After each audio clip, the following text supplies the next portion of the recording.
भगवान मत्स्य के अनुरूप जिस सांख्य योग और कर्म योग का रहस्य बताया गया है उसे मत्स्य पुराण के नाम से जाना गया है। जो इस कथा को सुनता है या सुनाता है वह जीवन के झंझावात से मुक्त होकर परमात्मा को प्राप्त होता है। जय श्री कृष्णा भक्तों, राधे राधे। वैष्णव परिवार भक्ति रस में आपका बहुत बहुत स्वागत है। आज हम भगवान किस प्रकार मत्स्य रूप लेते हैं और कब लेते हैं, इस कथा को सुनने से परमात्मा की प्राप्ति होती है, इसलिए इस कथा को ध्यानपूर्वक श्रवण कीजिएगा।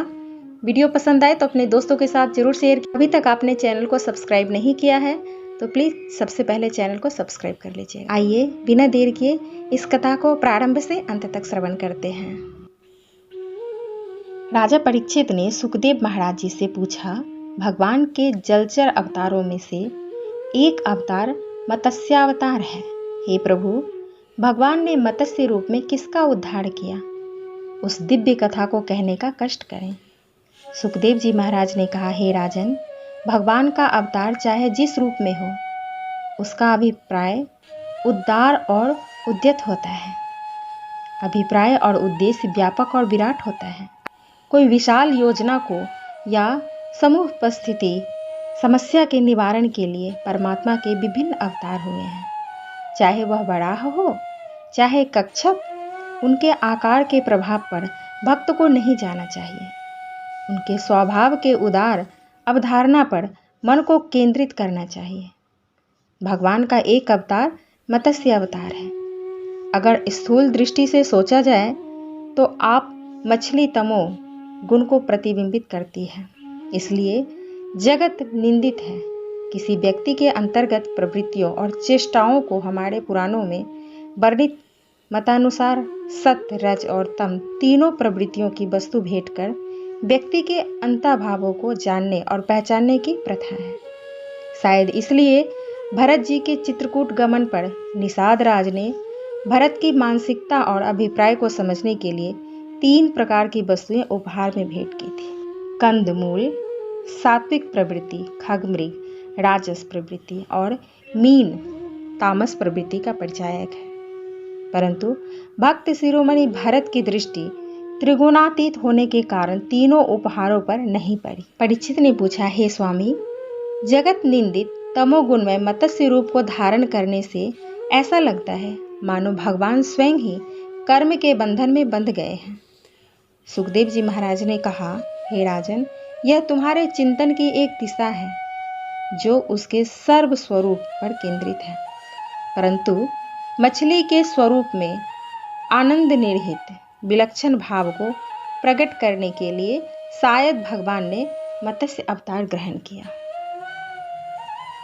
मीन कितनी दीन है, जल के साथ अनन्य भाव से बहती रहती है। गोस्वामी तुलसीदास जी ने रामचरितमानस में लिखा है कि मछली, कछुआ, मेढक, सर्प, केकड़ा आदि जलचर हैं, परंतु जल के पंकिल होने पर वे उस स्थान को छोड़ देते हैं। परंतु मछली के साथ समस्या यह है, उसे जीना जल में है और परिस्थिति आने पर मरना भी जल में।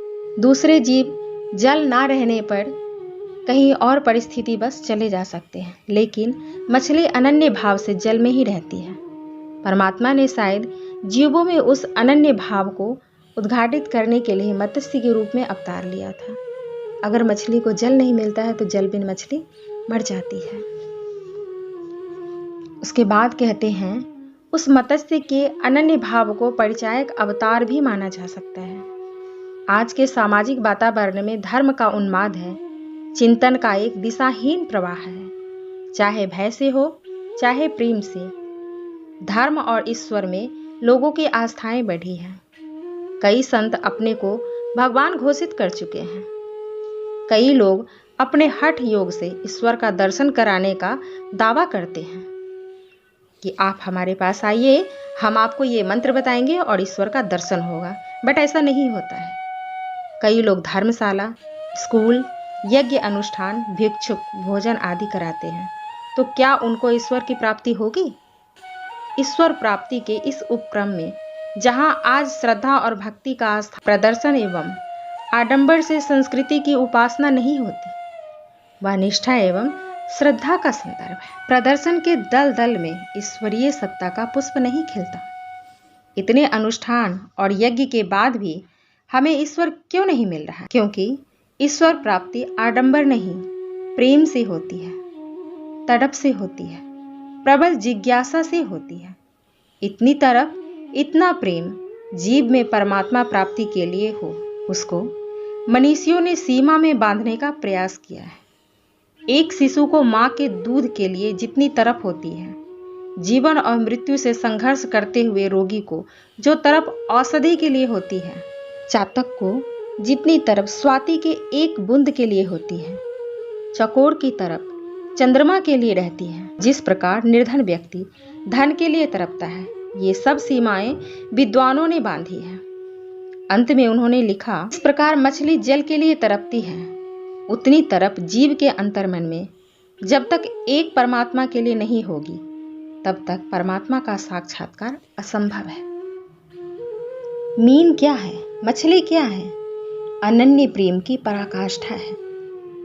भगवान उस समय मत्स्य अवतार लिए जिस समय ब्रह्मा के द्वारा रचित वेदों को हैग्रीव नामक राक्षस ने चुरा लिया था।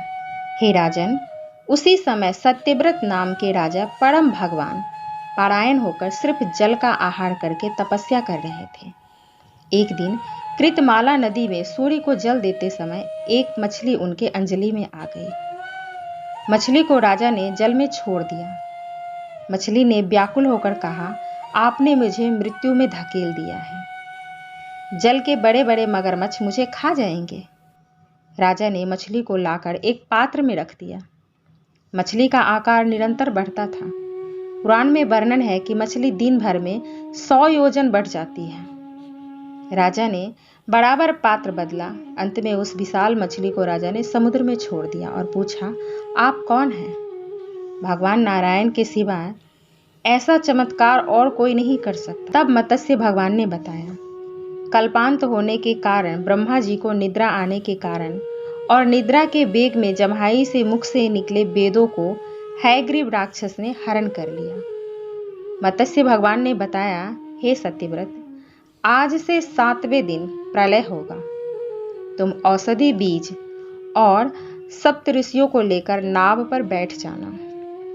नाव घूमती रहेगी, तुम विचरते रहना। जब तीव्र वेग से नाव डगमगाने लगेगी तो मैं आ पहुंचूंगा। तुम मेरे सींग में बासुकी नाग के द्वारा नाव को बांध देना। प्रलय के अंत में हैग्रीव राक्षस का वध करके भगवान मत्स्य ने वेदों को ब्रह्मा जी को सौंप दिया। इस कथा का तात्विक और आध्यात्मिक अर्थ यह है कि मत्स्य नारायण भगवान सद्गुरु के प्रतीक हैं। यह शरीर नैया है, यह जीवन सागर है, जिसमें बेग बत्ती तरंगे और भंवरे उठते हैं।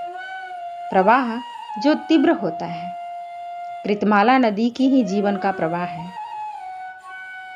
जब शरीर की नैया डगमगाने लगे, अस्थिर हो जाए, अनिश्चितता की स्थिति में आ जाए, तो जीव अपनी शरीर रूपी नैया को निष्ठा की रस्सी से प्रभु या सद्गुरु के सींग रूप चरण से बांध देता है। तो प्रवाह कितना भी तीव्र क्यों न हो, नैया पार लग ही जाती है। इस प्रकार इस कथा को जो समझ जाता है उसकी नैया जरूर पार लग जाती है। आपको कैसा लगा हमें कमेंट करके जरूर बताइएगा।